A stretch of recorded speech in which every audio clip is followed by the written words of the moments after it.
नमस्कार. PYQच्या आजच्या भागामध्ये तुम्हा सर्वांचं स्वागत आहे.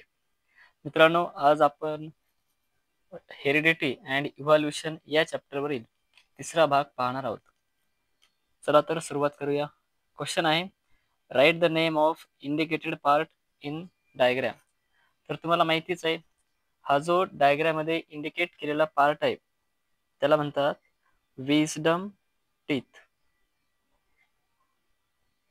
Wisdom teeth and it is a vestigial organ because they have lost their original function in humans.